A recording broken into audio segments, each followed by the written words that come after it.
हरे राम राम राम हरे हरे, हरे कृष्ण कृष्ण कृष्ण हरे हरे। महायोगपीठे तटे भीमरथ्या वरं पुण्डलीकाय दातुं मुनीन्द्रैः समागत्य तिष्ठन्तमानन्दकन्दं परब्रह्मलिङ्गं भजे पाण्डुरङ्गम्। यदक्षरम् अनाख्येयम् आनन्दं भजे केवलं श्रीमन्निवृत्तिनाथेति ख्यातं दैवतमाश्रयेत्। आपण दुसऱ्या ओवीचा यथामती चिंतनाचा अर्थ पाहतो आहे। ओवी अशी आहे,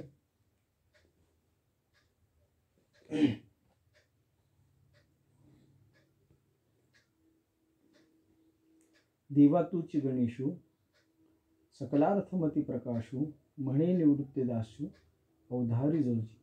किंवा देवा तूची गणेश सकलमती प्रकाश म्हणे निवृत्तीदास अवधार जोजी। या ओवीचा आपण कालपासून अर्थ पाहतोय आणि कालच्या असणाऱ्या प्रवचनामध्ये आपण देव म्हणजे काय, गणेश म्हणजे काय आणि ब्रह्म आणि गणेश याच्यामध्ये असणारी एकविधता या गोष्टींचा विचार केला। वास्तविक पाहता देव कोणकोणते आहेत? दिव्यम करोती, 6 देवाः, जो दिव्य करतो त्याला देव म्हणा, अशा पद्धतीने आपण देव शब्दाची व्युत्पत्ती बघितली। जो दिव्य करतो तो देव असं जर आपण म्हटलं तर दिव्य करण्याचं सामर्थ्य देवाला जसं आहे तसं सिद्ध असणाऱ्या ऋषींना मुनींनाही आपल्याला पाहायला सापडतं। सिद्ध ऋषीमुनी देव आहेत का, किंवा लोकहितकृत अशा पद्धतीचं कल्याण करणारे काही लोक आपल्याला पाहायला सापडतात आणि हिताकृत अशा पद्धतीची लोकही आपल्याला पाहायला सापडतात। ते सगळे देव आहेत का, देव म्हणावं का त्यांना, अशा पद्धतीने विचार आपण कालच्या असणाऱ्या प्रवचनाच्या माध्यमातून केला। त्याच पद्धतीने विचार करीत असताना देव कोणाला म्हणायचं याचाही थोडाफार पद्धतीने आपण विचार केला। आता एवढं सगळं झाल्यानंतर देव म्हणजे निश्चित काय हे आपल्याला समजलेलं आहे आणि ते पाहण्यासाठी आपण निश्चित पद्धतीने काय केले तर देव म्हणजे काय याचा यथामती विचार केलेला आहे। आता देवाचे प्रकार किती याच्या संबंधाने आपण थोडासा विचार करणार। देवाच्या प्रकारांचा विचार करत असताना देवाचे 3 प्रकार पाहिले गेलेले आहेत। 3 प्रकारचे देव आहेत। एक जे देव बनलेले असतात, दुसरे देव जे बनवलेले असतात आणि तिसरे जे स्वभावतः म्हणजे मूलभूत देव आहेत अशा पद्धतीचे। तर देव असणं आणि देव बनवणं, देव होणं असं काय फरक आहे, त्याच्यामध्ये काय वेगवेगळा प्रकार आपल्याला पाहायला सापडतो त्याचा विचार करत असताना सांगितलं की काही जे देव आहेत ते बनलेले असतात, त्यांना देव होण्याची अजिबात इच्छा नसते। काही जे असतात ते देव होतात स्वसामर्थ्यानं, स्वकर्तृत्वाच्या माध्यमातून देव ही पदवी त्यांना प्राप्त होते। परंतु काही जे असतात ते स्वभावतः देव असतात, म्हणजेच स्वरूपतः देव असतात असं आपल्याला पाहायला सापडतं। तिघांचं वर्णन केलेलं आहे। आपल्या पंढरीनाथाचं वर्णन करत असताना सांगितलं, नाही बनला नाही बनविला, तो घडला नाही किंवा कोणी घडवला नाही त्याला, तो स्वभावतः स्वरूपानं देव आहे अशा स्वरूपाचं वर्णन केलेलं आहे। मग बनलेले देव असतात का, बनवलेले देव असतात का असा एक प्रश्न उभारतो आणि त्याचं उत्तर आहे हो असतात। त्याचं उदाहरण देत असताना सांगितलं की काही देव असतात की जे आपण बनवतो ते देव असतात का, नाही, पण आपण त्यांना दिव्यत्व देतो, देव बनवतो। कोण आहे असे, तर त्याचं उदाहरण देत असताना वर्णन केले की बाबा शेंदराच्या माध्यमातून जे देव बनवले जातात ते आपण बनवलेले देव आहेत असं आपल्याला पाहायला सापडतं शेंदराच्या माध्यमातून। तुकोबारायांनी सुद्धा त्यांचं वर्णन केले मला, हेंदरी दैवते, शेंदराच्या माध्यमातून निर्माण झालेले देव असतात ते आपण बनवलेले असतात असं आपल्याला पाहायला सापडतं।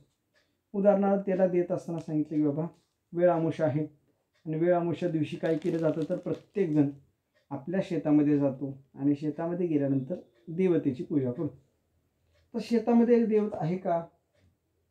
तर त्याचं उत्तर आहे नाही. शेतामध्ये देव नाही आहे. परंतु नसला तरी आपल्याला नैवेद्य दाखवायला लागतो, आपल्याला त्याला प्रसाद द्यायचा असतो. म्हणून आपण काय करतो, तर त्याचं वर्णन करताना सांगितलं बाबा त्यातली त्यात चांगला असणारा मोठा गोल गरगरीत अशा पद्धतीचा एक दगड उचलतो, त्याला एका झाडाखाली आपण ठेवतो आणि त्याला एका झाडाखाली ठेवल्यानंतर त्याची पूजा करतो. त्या दिवशी त्याची पूजा करायची, त्याला नैवेद्य दाखवायचा, हे सगळे उपचार त्याला केले जातात.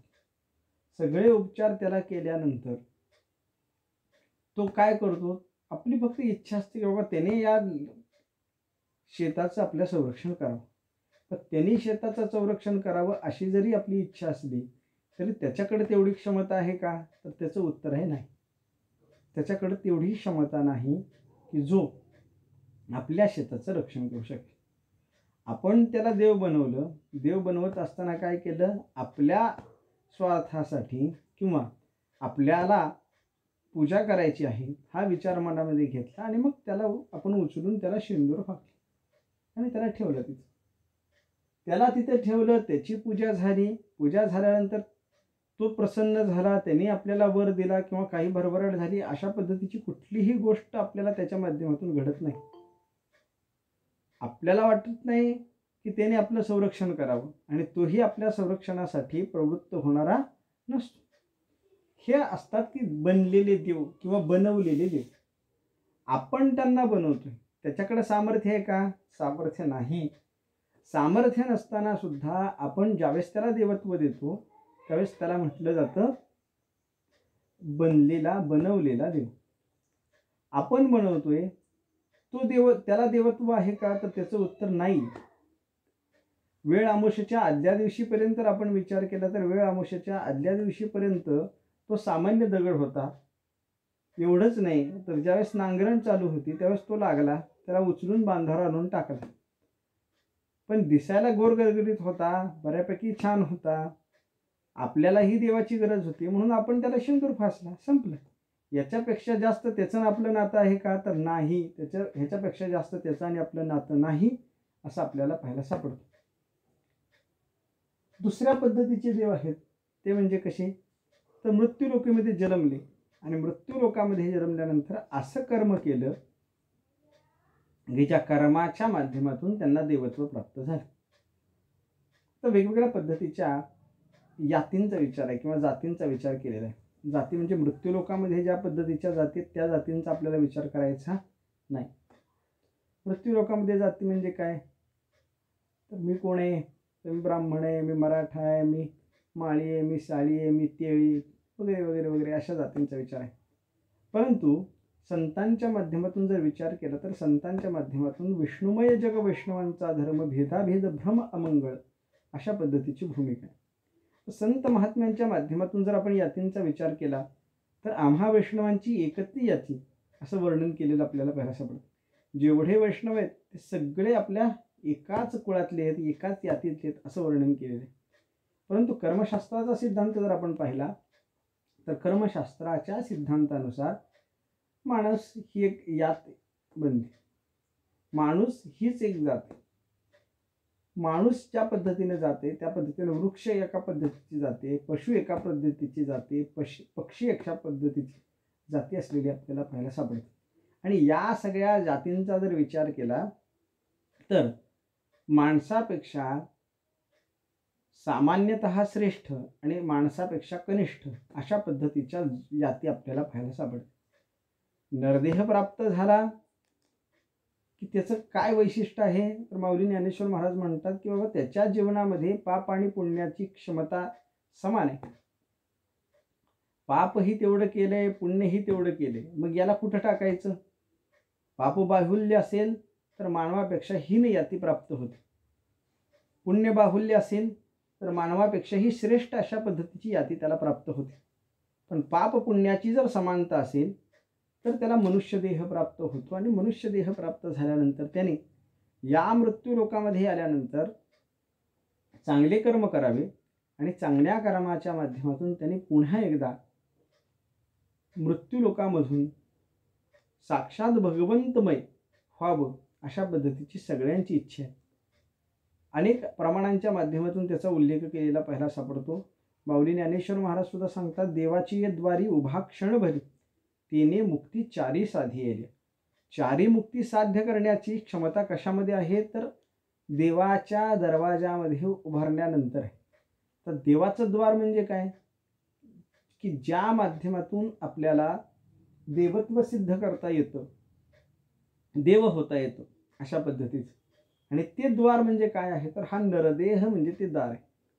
नरदेह प्राप्त झाला की निश्चित पद्धतीनं तुम्हाला देवत्व प्राप्त करून घेण्याची क्षमता, देवत्व प्राप्त करून घेण्याची संधी उपलब्ध होते. आणि अशी संधी उपलब्ध होत असल्यामुळे नरदेह हे देवाचं द्वार आहे असं सांगितलं गेलं. तुम्हाला नरदेह प्राप्त झाला की तुम्ही देव होऊ शकता. आयुष्याच्या साधने सच्चिदानंद पदवी घेणे, धन्य आम्ही जन्मा आलो दास विठोबाची धार, किंवा एवढा अधिकार नारायणे कृपावलोकी दिलासे.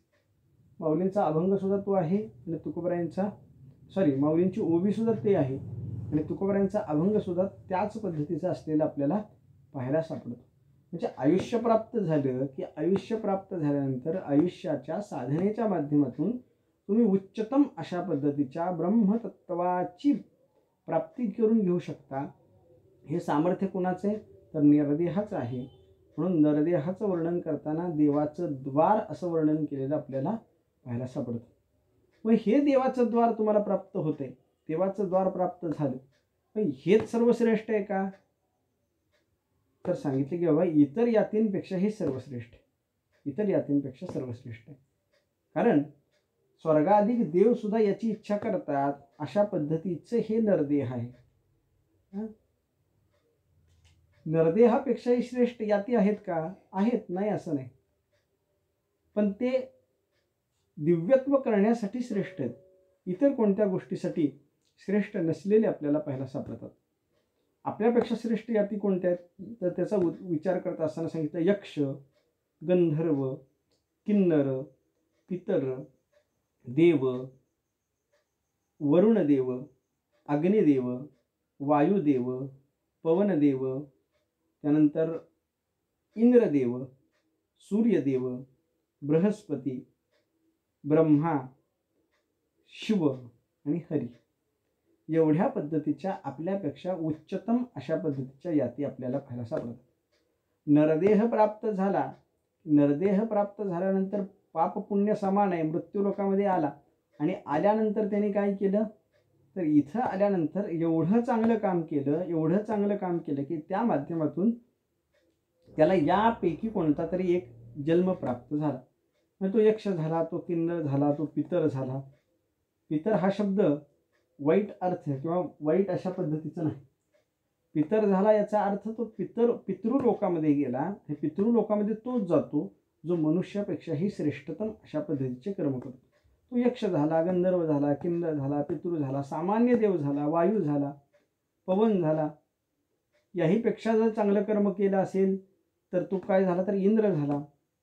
इंद्रापेक्षाही चांगलं कर्म केलं असेल तर बृहस्पती झाला. बृहस्पतीपेक्षा चांगलं कर्म केलं असेल तर तो ब्रह्मदेव झाला. अरे ब्रह्मदेवापेक्षाही चांगलं कर्म केलं असेल तर तो शंकर झाला. अरे शंकरापेक्षाही जास्त चांगलं कर्म केलं असेल, सत्सद विवेक बुद्धी कायम असेल तर तो निश्चित पद्धतीनं हरी झाला. हे सगळं होता येतं का तर त्याचं वर्णन आहे होता येतं. जगताच्या उत्पत्तीला कारण असणारा ब्रह्मदेव सुद्धा आपल्याला होता येतो. कारण ब्रह्मदेव होण्यासाठी काय करावं लागतं, मृत्यूलोकामध्ये जन्म, आणि जन्माला आल्यानंतर 100 जन्म अविरत पद्धतीचे ब्रह्मकर्म करा. निश्चित पद्धतीनं तुम्हाला ब्रह्मदेव होता येतं. माऊली ज्ञानेश्वर महाराज वर्णन करतात. म्हणजे ब्रह्मदेव, इंद्रदेव, चंद्रदेव, इतर सगळे देव आहेत ते देव होता येतं का नाही त्याचं उत्तर आहे होता येतं. म्हणजे निश्चित पद्धतीनं जर आपल्याला देवत्व सिद्ध करून घ्यायचं असेल तर मृत्यू लोकामध्ये यायचं आणि मृत्यू लोकामध्ये आल्यानंतर ते चांगले कर्म करून त्या देवत्वाचा स्वीकार करायचा, ते देवत्व प्राप्त करून घ्यायचं. आता हे जे देव आहेत त्यांना कुणी बनवलं का नाही, यांना बनवलं नाही. हे स्वतःच्या कर्माच्या माध्यमातून निर्माण झालेली देव. चांगलं कर्म केलं आणि चांगलं कर्म केलं त्याचा परिणाम असा झाला की त्यांना देवत्व सिद्ध झालं.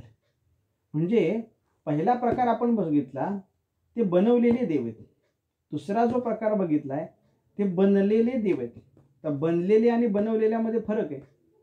बनणे म्हणजे स्वतःहून बनणे आणि बनविणे म्हणजे दुसऱ्याकडून त्यांच्याकडे तशा पद्धतीचा अध्यारोप होणे. तसं यांना कुणी अध्यारोप केलेलं नाही, हे स्वतःहून बनलेले आपल्याला पाहायला सापडतात.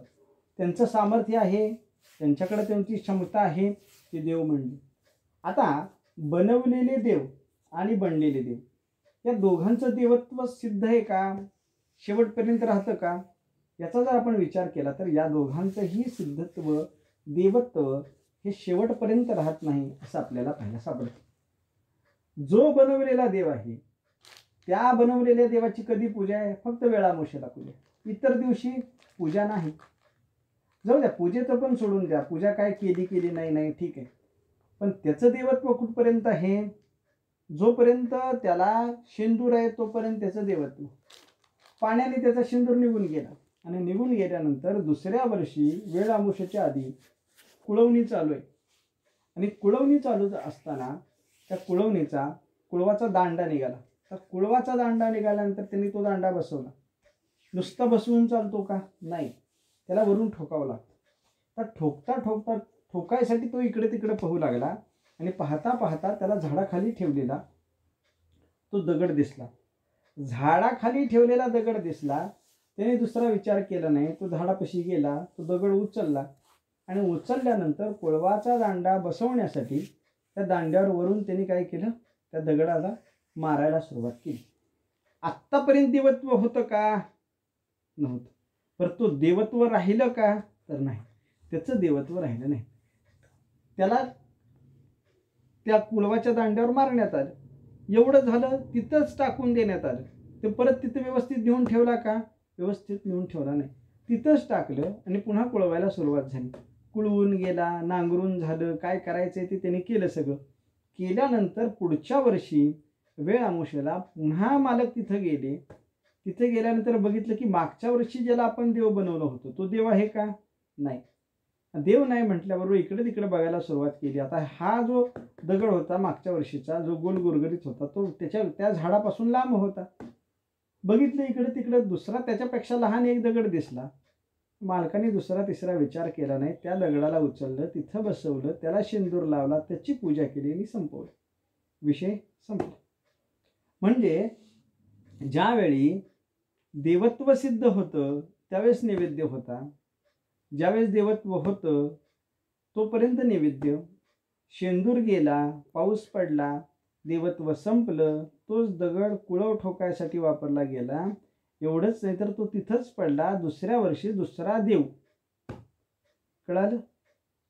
आता हे बनवलेल्या देवाचे, आता बनलेल्या देवाचा विचार करू.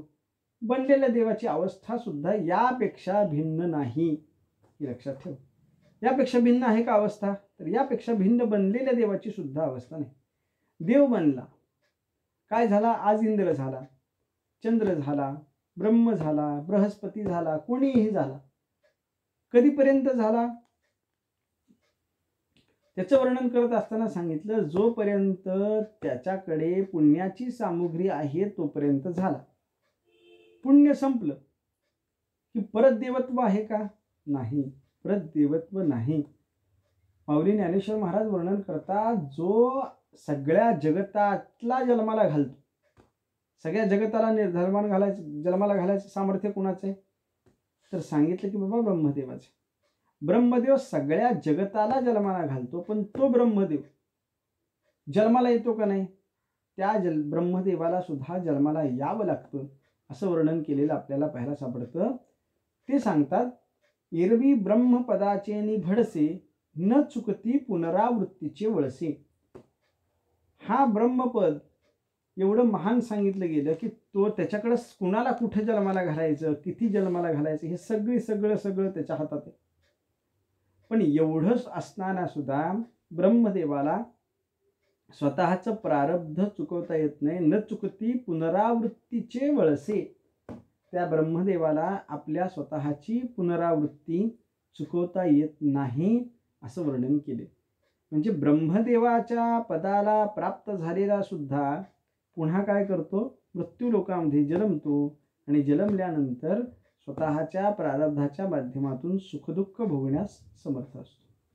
म्हणजे ब्रह्मदेव असला तरी जन्म घ्यावा लागतो. मग इतर देवांचा आहे का काही? म्हणजे इतर देवतांची सुद्धा गोष्ट तीच आहे. म्हणजे काय आहे तर त्याचं वर्णन करत असताना सांगितलं, क्षीणे पुण्य मर्त्य लोकम विशंती. पुण्य क्षीण झालं की मृत्यू लोकामध्ये प्रत्येक देव आलेला आपल्याला पाहायला सापडतो. अनेक ठिकाणी वर्णन केलेलं पाहायला सापडतं. जव पुण्याची पाऊटी सरे, सवेची इंद्रपदाची उटी उतरे, येऊ लागती माघारी मृत्यू लोका. पुण्य संपलं, पुण्याची पावटी सरे, सवेची इंद्रपदाची उटी उतरे. अरे इंद्र झाला, इंद्र झाला म्हणजे काय झालं तर राजा झाला देवाचा. त्याला नाही का पुनरावृत्ती? तर त्याने सांगितलं त्याला सुद्धा आहे. क्षीणे पुण्ये मर्त्य लोकम विशंती असं वर्णन केलं आहे आपल्याला गीतेमध्ये. क्षीण पुण्य झालं की पुन्हा मृत्यू लोकामध्ये त्यांना यावंच लागतं, यावं लागतं नाही यावंच लागतं असं पाहायला सापडतं. पुण्य आहे तोपर्यंत त्याला त्याचा राजोपभोग घेता येतो, पण पुण्य संपलं की पुन्हा मृत्यू लोकामध्ये या. मृत्यू लोकामध्ये आल्यानंतर त्याने काय करा, तेच सगळं कर्म करा की जे आपण सर्वसामान्य पद्धतीने करतो. आता विचार करा की हे जे बनवलेले देव आहेत किंवा बनलेले देव आहेत यांना पुन्हा मृत्यू लोकामध्ये आल्यानंतर नरदेह मिळतो का? तर याचं उत्तर आहे नाही. प्रत्येकाला नरदेह मिळेल असं सांगताच येत नाही. एकदा रामायणातला एक कथाप्रसंग आहे.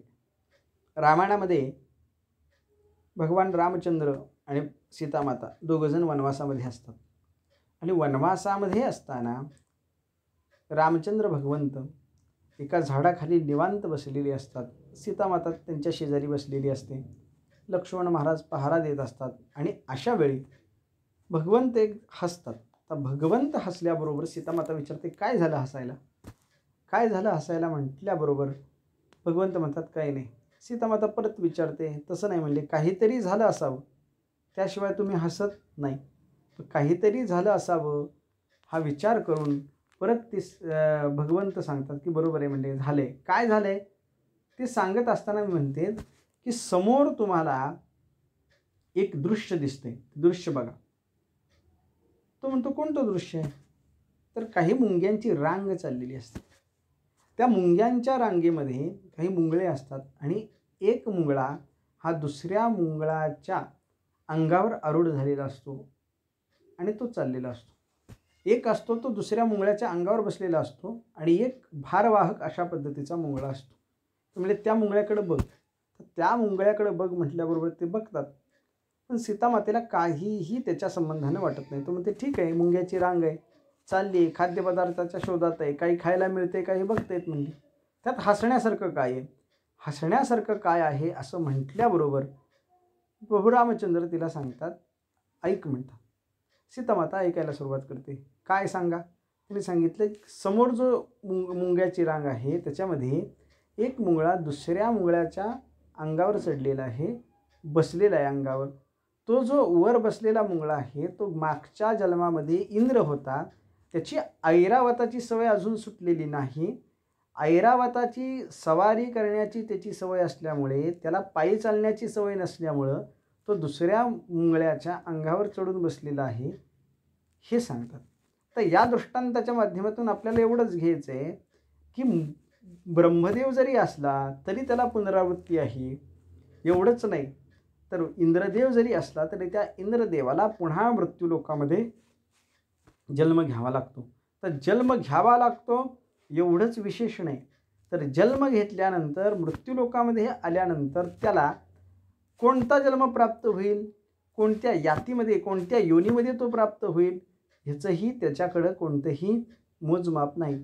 अरे त्याचं पुण्य जसं आहे, त्याची जशी वृत्ती आहे, ज्या वृत्तीनं त्याने इंद्रपद भूषवलेलं आहे, एवढ्या खालच्या दर्जाला तो गेलेला आहे तेवढी खालची योनी त्याला प्राप्त होते.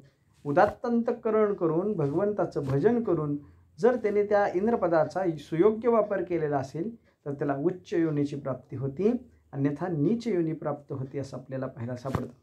म्हणजे इंद्रदेव असू द्या, ब्रह्मदेव असू द्या, त्या दोघांना सुद्धा पुन्हा मृत्यूलोकामध्ये यावंच लागतं. मृत्यूलोकामध्ये आल्यानंतर जे ज्या पद्धतीनं त्यांनी कर्म केलेलं आहे त्या त्या पद्धतीनं त्यांना पुढचा जन्म प्राप्त होतो. ब्रह्मदेव होता, ज्या जन्मामध्ये गाढव झालं. इंद्रदेव होता, या जन्मामध्ये मुंगळा झाला. बृहस्पती होता, या जन्मामध्ये घोडा झाला. हे सगळं आपल्याला पाहायला सापडतं. म्हणजे ह्यांचं देवत्व, बनलेल्या देवाचं देवत्व किंवा बनवलेल्या देवाचं देवत्व कधीपर्यंत आहे? जोपर्यंत त्यांचं प्रारब्ध आहे तोपर्यंत. प्रारब्ध संपलं, पुण्यक्षेश संपला की पुन्हा मृत्यूलोकामध्ये या. पुन्हा मृत्यूलोकामध्ये आल्यानंतर जे कर्म आहेत त्या कर्माच्या माध्यमातून तुम्हाला जो जन्म प्राप्त होईल त्याच जन्माच्या माध्यमातून तुमचं पुढचं प्रारब्ध कंठन करा, क्रियमान निर्माण करा असं आपल्याला पाहायला सापडतं. या उदाहरणावरून आपल्याला एवढंच घ्यायचं आहे की 3 पद्धतीचे देव आहेत. त्यापैकी 2 पद्धतीचे देव बनलेले असू द्या किंवा बनवलेले असू द्या, या दोघांचाही या मृत्यूलोकामध्ये आल्यानंतर प्रारब्धाच्या किंवा कर्माच्या माध्यमातून पुढचा उदरनिर्वाह होत असतो असं आपल्याला पाहायला सापडतं. आता प्रत्येक देव प्रारब्धाच्या अधीन आहे, पण जो स्वरूपतः देव आहे तो मात्र प्रारब्धाच्या अधीन नाही असं आपल्याला पाहायला सापडतं. त्या दगडामध्ये प्रारब्ध असं होतं की बाबा 1 वर्षभर देवत्व त्याला प्राप्त होईल. तो वर्षभर तिथं टिकला. दुसऱ्या वर्षी तो देव बाजूला सरकला, दुसरा देव आला. एखाद्या दगडामध्ये प्रारब्ध होतं की बाबा 3 दिवसच देवत्व त्याच्याकडे असेल. 3 दिवस त्याला देवत्व प्राप्त झालं, चौथ्या दिवशी तिथून बाजूला निघाला. काही जे देव असतात ते वर्षानुवर्ष देवत्व टिकून असतात आपल्याला पाहायला सापडतात. काही जे देव असतात ते एका जन्मापुरती देवत्व प्राप्त करून घेतात आणि देवत्व प्राप्त झाल्यानंतर पुन्हा मृत्यूलोकामध्ये येतात. त्यांचं वर्णन तुकोबारायांनी केलेलं आपल्याला पाहायला सापडतं. जगद्गुरू तुकाराम महाराज म्हणतात, तुका म्हणे जाती पुण्यक्षये अधोगती. पुण्यक्षये अधोगती जाती म्हणजे पुण्यक्षय झाला की त्यांची अधोगतीला जाणं ठरलेलं आहे. कोण म्हणे? तर तुकाराम महाराज म्हणतात असं आपल्याला पाहायला सापडतं. म्हणजे तुकाराम महाराजांच्या म्हणण्यानुसार बनलेला देव असू द्या किंवा बनवलेला देव असू द्या, याच्यामध्ये कोणत्याही पद्धतीचा फरक नाही असं आपल्याला पाहायला सापडतं. म्हणजे बनलेला देव आहे, बनवलेला देव आहे, ह्या दोघांच्याही दृष्टीनं, या दोघांनाही संतांच्या दृष्टीनं कोणत्याही पद्धतीची देवत्व नाहीत असं आपल्याला पाहायला सापडतं. त्याचं उदाहरण करताना नाटाच्या अभंगामध्ये तुकोबारांनी एक अख्खा अभंग लिहिलेला आपल्याला पाहायला सापडतो. सगळे ज्ञात आहात, सगळे जाणकार आहात. सगळ्या अभंगाचा आपल्याला विस्तार करायचा नाही, फक्त मी सुरुवात सांगतो आणि त्या सुरुवात सांगितल्यानंतर तुम्ही स्वतः अभंग पाहिला तरी चालेल. त्या अभंगाची सुरुवात अशी: शेंदरी हेंदरी दैवते, कोणती पूजी भूते घेते, आपुल्या पोटा ते रडते, मागिते शिक्यावधान, आपणा इच्छी अनेका पिढी. तुकोबाराय वर्णन करतात शेंदराचे आणि हेंदराचे देव असतात बघ. कोणती पूजी भूते खेते, ते भूत खेतेत म्हणजे. का भूत खेते? तर सांगितलं आपणा पोटा ते रडते, त्यांना मिळावं म्हणून ते रडतात. मागती शिते अवधान. काय मागतात ते? तर भाताची शीतं मागतात. काही देव भाताची शीतं मागतात, काही देवांना वेगळं लागतं. पण त्या वेगळं लागतं ज्याला, त्या देवतांची विचार करण्याची कोणत्याही पद्धतीची गरज नाही. आमच्या इथं हरिभक्तीपरायण वैकुंठवासी मधुकर महाराज जोशी होते. मधुकर महाराज फार गोड अशा पद्धतीचे दृष्टांत सांगायचे. आपल्या सगळ्यांच्या परिचयात आहेत महाराज, शेळगावचे राहणारे मधुकर महाराज. ते काय करायचे, त्यांचे दृष्टांत काही ठरलेले असते. त्यांनी सांगायचे की बाबा इतर देवतांना कुणाला जाऊ नका, इतर देवतांना कुणाला जाऊ नका. का जाऊ नका? तर इतर देवता ह्या सगळ्या भगवंताकडे येतात, त्यामुळे एका भगवंताकडे आलं तरी चालते. मग असं म्हणत असताना एकदा त्यांच्या शेतामध्येच पूजा होती आणि त्यांच्या शेतामध्ये पूजा असल्यानंतर त्यांनी पण एक शेंदराचा देव बनवला, त्याची पूजा केली. एवढंच नाही तर त्यांच्या कुळधर्माची देवी होती, त्या कुळधर्माच्या देवीला ते गेले होते आणि देवीला गेल्यानंतर तर प्रत्येक देवीला गेल्यानंतर प्रत्येक देवतेकडे गेल्यानंतर काहीतरी संकल्प करावा लागतो, काहीतरी त्याचा विधी असतो महाराज. मग तिथं गेल्यानंतर त्या देवतेचा त्या देवीचा असा विधी होता की बाबा हाताने आपल्या पाठीवर आणि समोर असे 5 बोटं उमटवायची.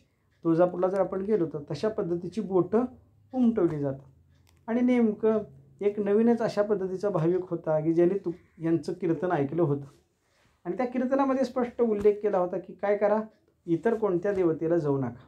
आणि तोच नेमका हात पुढून मागून कुंकवाचे उमटवलेले आहेत अशा पद्धतीच्या महाराजांच्या समोर जाऊन उभा राहिला. महाराजांना नमस्कार केला. महाराजांना विचारलं, महाराज तुम्ही तर सांगता इतर देवतेला जाऊ नका, तुम्हीच कसं येता? महाराजांनी डोक्यावर हात मारला. पण परिणाम असा झाला, महाराज त्याच्या पुढं कधीही इतर देवतेंकडे गेले नाहीत. त्यांनी पुन्हा तुळजापूरला पाऊल देखील ठेवलं नाही त्यांच्या आयुष्यामध्ये, असं ते सांगतात.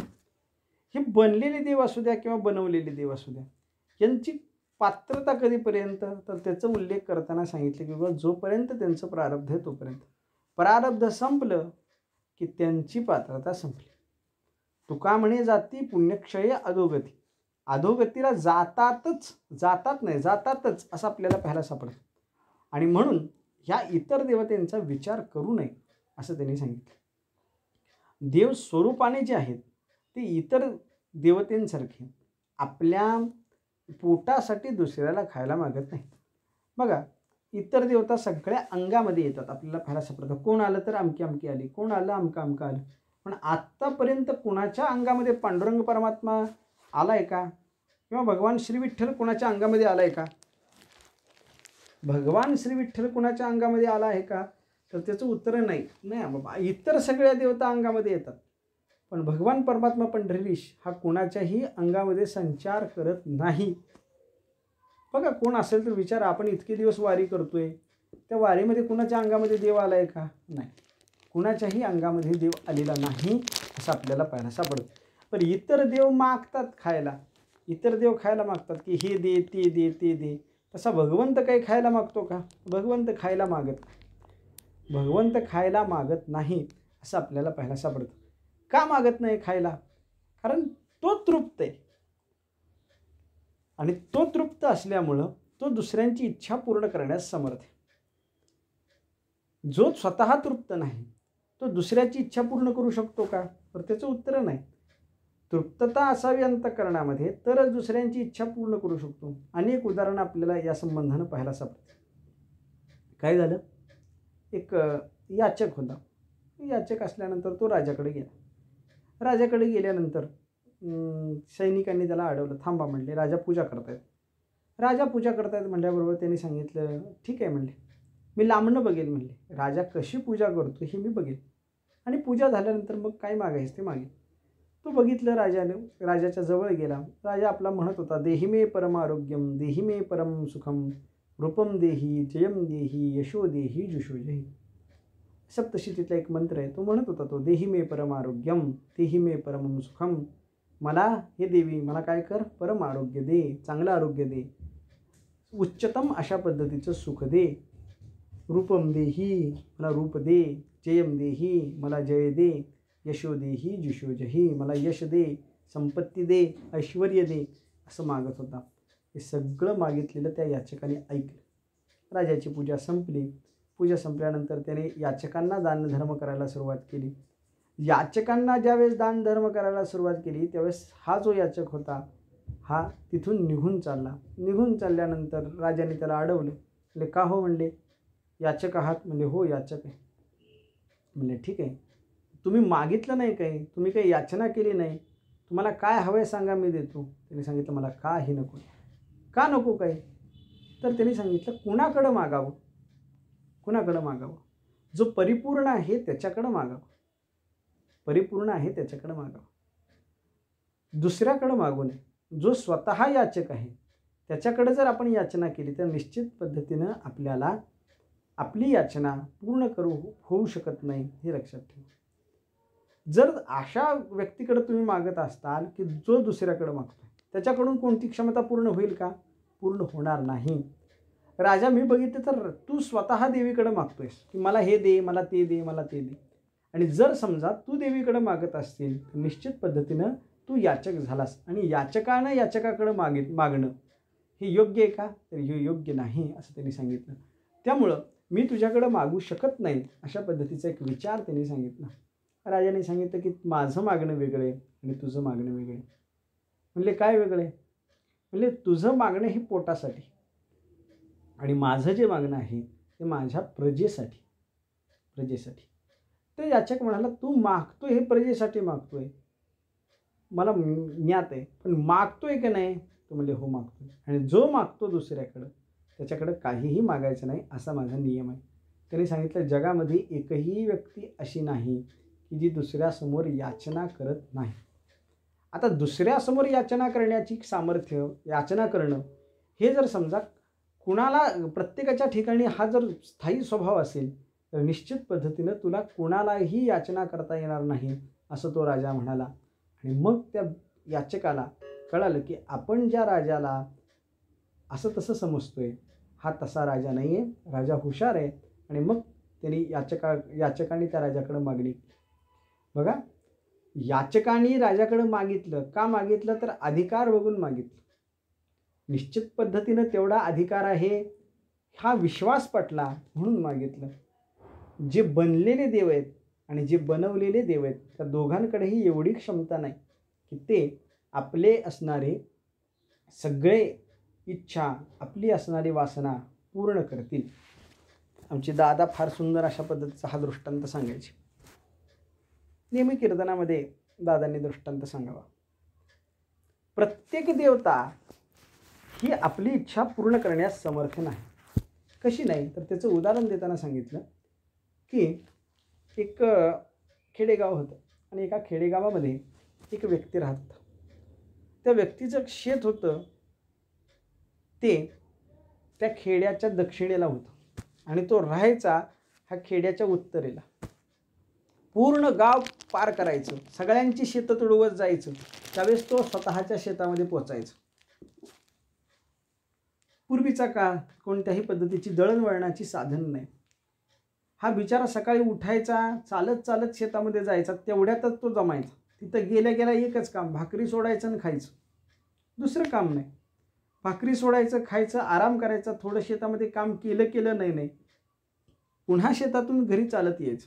काम कमी आणि चालणं जास्त व्हायला लागलं. याने विचार केला काय करावं असा विचार करत असताना एकदा एका कीर्तनामध्ये त्यांनी ऐकलं, तू का म्हणे आम्ही जी जी इच्छा करू ते तू कल्पतरू पुरविसी. भगवंताकडे एवढं सामर्थ्य आहे की भगवंत प्रत्येक इच्छा भक्ताची पूर्ण करतो. हे ऐकल्याबरोबर त्याला समाधान वाटलं. बरं झालं म्हटलं, आपण इच्छा करावी, ती इच्छा भगवंताने पूर्ण करावी, एवढं जर सामर्थ्य भगवंताकडे असेल तर निश्चित पद्धतीनं आपण देवाला काहीतरी मागूया. काय मागायचं? म्हणले दळणवळण आपलं व्हावं यासाठी काहीतरी एखादं साधन मागू. कुठल्या देवतेला जायचं? तर विठ्ठलाचं मंदिर होतं ते गावामध्ये आतमध्ये होतं. तर त्याने विचार केला जाता येताना रस्त्यावर कुठलं मंदिर आहे का बघावं. आणि हे विचार करताना त्याला गावाच्या बाहेर एक मंदिर दिसलं. मंदिर बऱ्यापैकी जुनं, त्या मंदिरामध्ये कोणत्याही पद्धतीची साफसफाई नाही. त्यांनी स्वतः ती साफसफाई केली आणि साफसफाई केल्यानंतर रोज जाता येताना एक तांब्या पाणी त्या देवीला व्हायचं. एक तांब्याभर पाणी वाहिल्यानंतर आपल्याचा नैवेद्य तिथं चतकोर भाकरी भाजी काही ठेवायचं, नमस्कार करायचा आणि पुढं जायचं. असं करता करता बरेच दिवस त्या देवतेची सेवा केली. आता देवतेची सेवा झाल्यानंतर ती देवता प्रसन्न झाली आणि प्रसन्न झाल्यानंतर एक दिवस त्याने सांगितलं माग बाबा, तुला काय हवं ते माग. आता देवता प्रसन्न झाली आहे म्हटल्याबरोबर त्याला आनंद झाला आणि त्यांनी मागितलं. म्हणजे ठीक आहे म्हणले, प्रसन्न झाला तुम्ही? हो म्हणले. काय देणार? म्हणजे तुम्ही मागल ते देण्याची क्षमता आहे माझ्याकडे. ठीक आहे म्हणले. त्यांनी सांगितलं माझं गाव आहे, माझं जे ठिकाण आहे राहण्याचं ते गावाच्या उत्तरेला आहे, माझी जी शेती आहे ती गावाची दक्षिणेला आहे, मला चालायला त्रास होते. मग तुमच्या कृपेने जर मला एखादा घोडा प्राप्त झाला तर घोड्यावर बसून मला जाता येता येईल. देवी कृपया तेवढी आईसाहेब माझी सोय करा. तर सोय करा म्हटल्याबरोबर आणि घोडा मागितल्याबरोबर त्या आईसाहेबांना राग आला. आईसाहेबांनी दुसरा तिसरा विचार केला नाही. आईसाहेबांनी त्या असणाऱ्या भक्ताच्या श्रीमुखामध्ये एक लगावली भक्ताच्या श्रीमुखामध्ये लगावल्यानंतर भक्ताला नाराज झाला. तर विचारलं, का हो आई, एवढी मी तुमची भक्ती केली, एवढी मी तुमची सेवा केली, आणि त्याच्या बदल्यात तुम्ही मला द्यायचं तर राहिलं म्हणले, मारताय. म्हणले मग काय करू म्हणले, मग काय करू म्हणले, काय झालं सांगा. अरे म्हणजे तू काय मागितलं मला. म्हणजे तुम्हाला घोडा मागितला. अरे आईसाहेब त्या भक्ताला सांगतात की अरे बाबा, तुला जर घोड्या देण्याची क्षमता माझ्याकडे असली असती तर निश्चित पद्धतीने मी गाढवावर बसले नसते. जी देवता आहे, ज्या देवतेकडे आपण घोडं मागितलंय, तिचं स्वरूप काय, तर ती स्वतः गाढवावर बसलेली. आणि गाढवावर बसलेल्या देवतेला जर आपण घोडं मागितलं तर ती घोडा देऊ शकेल का, देऊ शकणार नाही. मग अशा व्यक्तीला मागावं, अशा असणाऱ्या देवतेला मागावं की जी देवता आपली इच्छा पूर्ण करू शकेल. म्हणून माऊली ज्ञानेश्वर महाराज म्हणतात, बनलेल्या देवाला किंवा बनविलेल्या देवाला मागण्यापेक्षा अशा देवाला मागा की जो स्वरूपतः देव आहे आणि तो दुसरा तिसरा कोण नसून माऊली ज्ञानेश्वर महाराज पहिल्या अध्यायाच्या दुसऱ्या ओवीमध्ये त्याचं वर्णन करतात. देवा तूच गणेशू सकलार्थमती प्रकाशू म्हणे निवृत्ती दासू अवधारी जोजी. याच ओवीचा आणि देव शब्दाचा अजून चांगल्या पद्धतीने आपल्याला अर्थ पाहायचा आहे. उरलेला जो अर्थ आहे तो आपण पुढच्या म्हणजे उद्याच्या प्रवचनाच्या वेळेस पाहणार आहोत. झालेली सेवा रुक्मिणी प्राणसंजीवन परमात्मा पंढरीशाच्या चरणी, श्री गुरूंच्या चरणी, बाबांच्या दादांच्या चरणी समर्पित करतो आणि याच ठिकाणी सेवेला पूर्ण विराम देतो. पुंडलिक वरदा हरिविठ्ठल श्री